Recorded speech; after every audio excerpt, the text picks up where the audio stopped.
This video was researched, written, and produced by me. Portions of the narration were generated using AI voice technology. No synthetic recreation, voice clone, or likeness of any real person discussed in this video was used at any point. Everything in this series is based on publicly available live stream content, documented and time-stamped by the creator. Statements characterized as claims, accusations, or patterns reflect this creator's analysis and opinion of publicly available material, and viewers are encouraged to review the original source material themselves. This video is a work of commentary and criticism protected under Fair Use 17 U.S.C. Section 107. She has a name for people who do this. Creators who circle other people's worst moments, who turn crisis into content, who build an audience by feeding them somebody else's pain, one live stream at a time. She calls them tragedy vultures. This is a series about patterns, not one dispute, not one grudge, a documented, repeatable system run against more than a dozen people over the course of a year. To build this series, we went through 81 of her live streams, nearly 400 hours of footage, watched, time-stamped, cross-referenced, and verified against her own words again and again. Same shape, different name each time. We're calling it Patterns on the Web. Episode 1 is about the machine itself, how it's built, how it runs, and how the person operating it has, in her own words, already told you exactly what it is.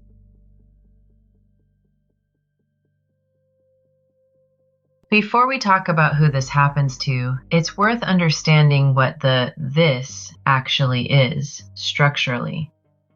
The streams are long, regularly 4 hours, often 6, 8, 9, nearly daily during peak periods. That's not incidental, that's a format, and formats exist because they work for something. Woven directly into that runtime, the monetization. Not separate from the content, inside it. Gifted memberships read aloud mid-sentence. Donation callouts sitting right next to accusations about someone's personal life. On one stream in mid-May 2026, in the middle of a long segment naming and accusing other creators, she pauses mid-thought. Rebel Soul, thank you so much for the 5 gifted memberships. Welcome to the cabana. Before returning, in the same breath, to the accusation she'd been building. That's worth sitting with. The ask for money and the content generating the audience's attention are not two different things happening near each other. They're the same sentence.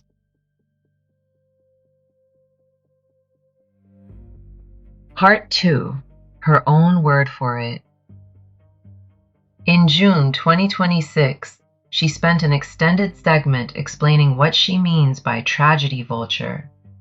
Creators who exploit families and crises for profit, who build audiences off other people's worst days. And then she said this, about herself, unprompted. I proudly say, I exploit the exploiters. Sit with that phrase for a second. Not I expose, not I hold accountable. Exploit. Her word, applied to her own conduct, said with pride. That's not a slip. That's a mission statement. And once you've heard her say it in those terms, the rest of this episode is just showing you what that mission statement looks like in practice.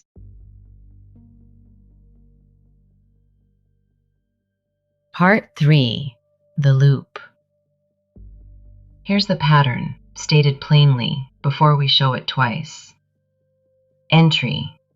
Someone comes into her orbit, a friend, a source, a rival, someone who simply disagreed with her once. Attack. An accusation surfaces, often serious, often specific enough to sound documented. escalation. The accusation gets retold across multiple streams. Each retelling, it gets more confident, more detailed, not because new evidence arrived, because the story is being rehearsed, not investigated. Deflection. When the target or anyone else pushes back, the explanation is always some version of the same three things. She was hacked. She was set up. She was misquoted. Reset. Attention moves to a new target. The old accusations are never resolved. They just stop being mentioned until they're useful again. Now watch it happen to two different people.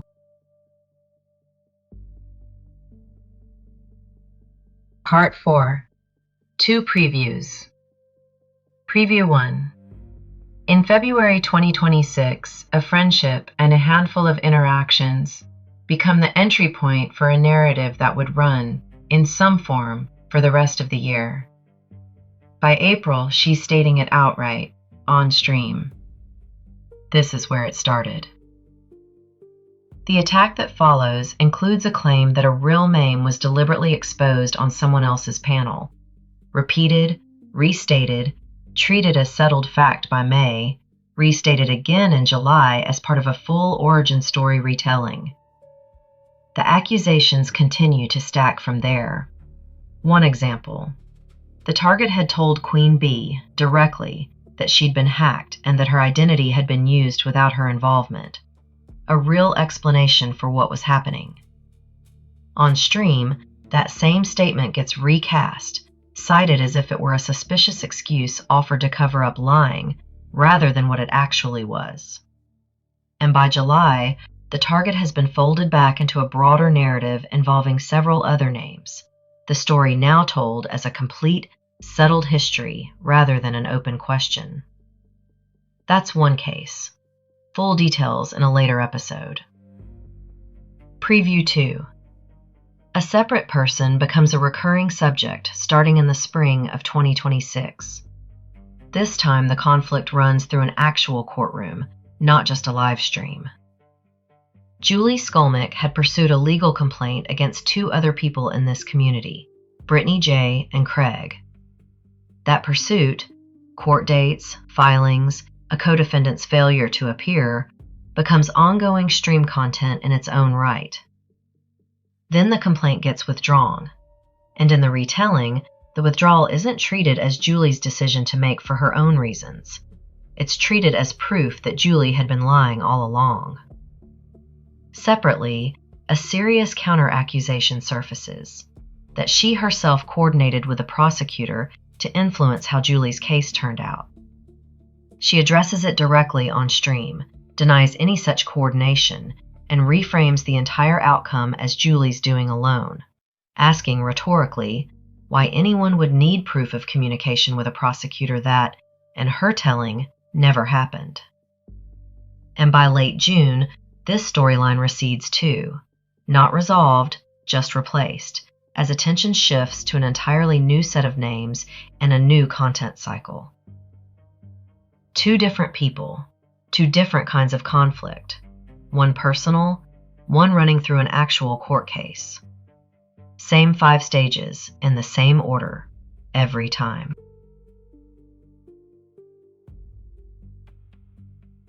Closing.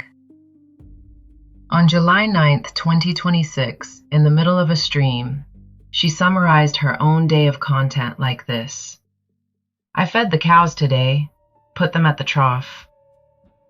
She named 4 people in that sentence. People she'd covered that day, for content, for an audience, for a stream that ran for hours. That's the machine. Not a metaphor we're applying to her. Her own description in her own words of what this is. Next episode, how the origin story itself gets told, and how it changes, cleans itself up, and gets simpler every single time she tells it again. This video was researched, written, and produced by me. Portions of the narration were generated using AI voice technology. No synthetic recreation, voice clone, or likeness of any real person discussed in this video was used at any point.